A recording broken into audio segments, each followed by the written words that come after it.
Hare Krishna. Translations of Srimad Bhagavatam, Canto 1, Chapter 6, Conversation between Narada and Vyasadeva. Suta Goswami said, O Brahmanas, thus hearing all about Sri Narada's birth and activities, Vyasadeva, the incarnation of God and son of Satyavati, inquired as follows. Sri Vyasadeva said, What did you do after the departure of the great sages who had instructed you in scientific transcendental knowledge before the beginning of your present birth? O son of Brahma, how did you pass your life after initiation, and how did you attain this body having quit your old one in due course? O great sage, time annihilates everything in due course. So, how is it that this subject matter which happened prior to this day of Brahma is still fresh in your memory undisturbed by time? Sri Narada said, The great sages who had imparted scientific knowledge of transcendence to me departed for other places, and I had to pass my life in this way. I was the only son of my mother, who was not only a simple woman, but a maidservant as well. Since I was her only offspring, she had no other alternative for protection. She bound me with the tie of affection. She wanted to look after my maintenance properly, but because she was not independent, she was not able to do anything for me. The world is under the full control of the Supreme Lord. Therefore, everyone is like a wooden doll in the hands of a puppet master. When I was a mere child of 5 years, I lived in a Brahmana school. I was dependent on my mother's affection and had no experience of different lands. Once upon a time, my poor mother, when going out one night to milk a cow, was bitten by a serpent on the leg, influenced by supreme time. I took this as the special mercy of the Lord, who always desires benediction for his devotees, and so thinking, I started for the north. After my departure, I passed through many flourishing metropolises, towns, villages, animal farms, mines, agricultural lands, valleys, flower gardens, nursery gardens, and natural forests. I passed through hills and mountains full of reservoirs of various minerals like gold, silver, and copper, and through tracts of land with reservoirs of water filled with beautiful lotus flowers, fit for the denizens of heaven, decorated with bewildered bees and singing birds. I then passed alone through many forests of rushes, bamboo, reeds, sharp grass, weeds, and caves, which were very difficult to go through alone. I visited deep, dark, and dangerously fearful forests, which were the play yards of snakes, owls, and jackals. Thus traveling, I felt tired, both bodily and mentally, and I was both thirsty and hungry. So I took a bath in a river lake and also drank water.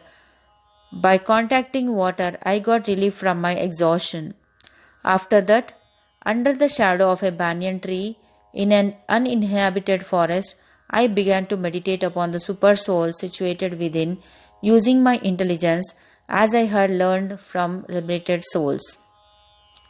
As soon as I began to meditate upon the lotus feet of the Supreme Personality of Godhead, with my mind transformed in transcendental love, tears rolled down from my eyes, and without delay the Personality of Godhead Sri Krishna appeared on the lotus of my heart. O Vyasadeva, at that time, being exceedingly overpowered by feelings of happiness, every part of my body became separately enlivened. Being absorbed in an ocean of ecstasy, I could not see both myself and the Lord.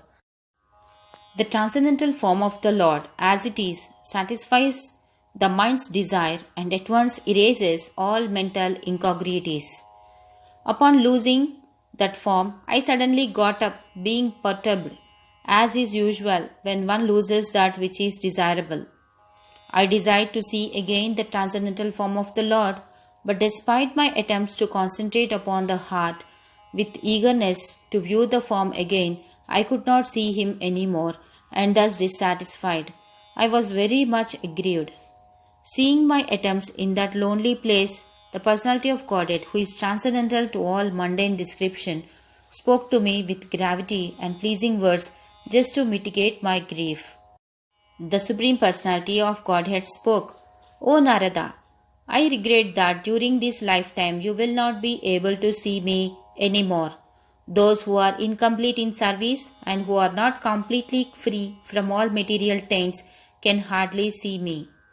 O virtuous one, you have only once seen my person, and this is just to increase your desire for me, because the more you hanker for me, the more you will be freed from all material desires.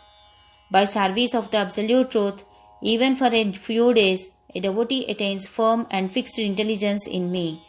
Consequently, he goes on to become my associate in the transcendental world after giving up the present deplorable material worlds.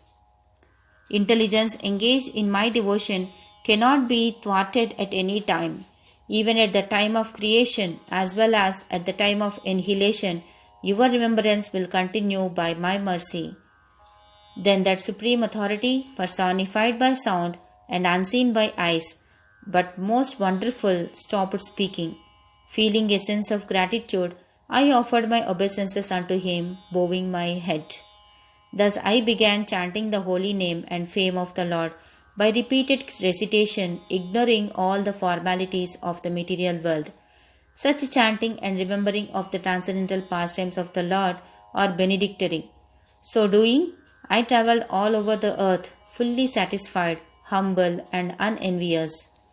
And so, O Brahmana, Vyasadeva, in due course of time, I, who was fully absorbed in thinking of Krishna and who therefore had no attachments, being completely freed from all material taints, met with death, as lightning and illumination occur simultaneously.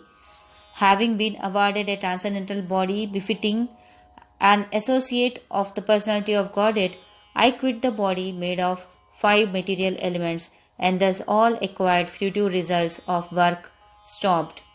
At the end of the millennium, when the personality of Godhead Lord Narayana lay down within the water of devastation, Brahma began to enter into him along with all creative elements, and I also entered through his breathing.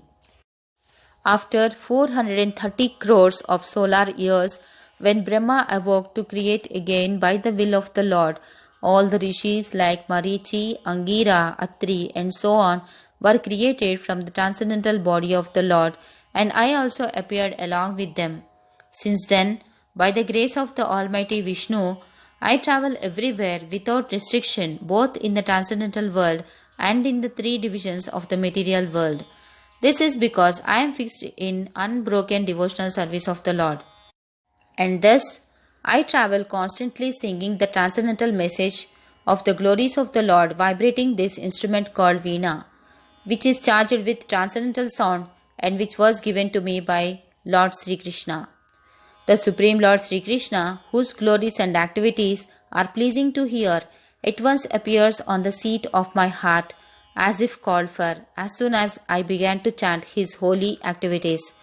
It is personally experienced by me that those who are always full of cares and anxieties due to desiring contact with the senses with their objects can cross the ocean of nescience on the most suitable boat. The constant chanting of the transcendental activities of the personality of Godhead.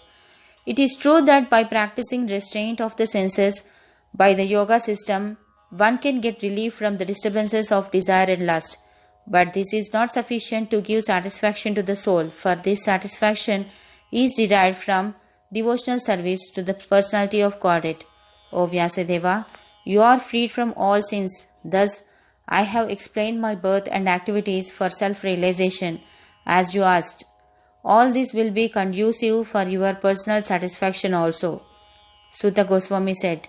Thus addressing Vyasadeva, Srila Narada Muni took leave of him, and vibrating on his Veena instrument, he left to wander at his free will. All glory and success to Srila Narada Muni, because he glorifies the activities of the personality of Godhead, and so doing he himself takes pleasure and also enlivens all the distressed souls of the universe.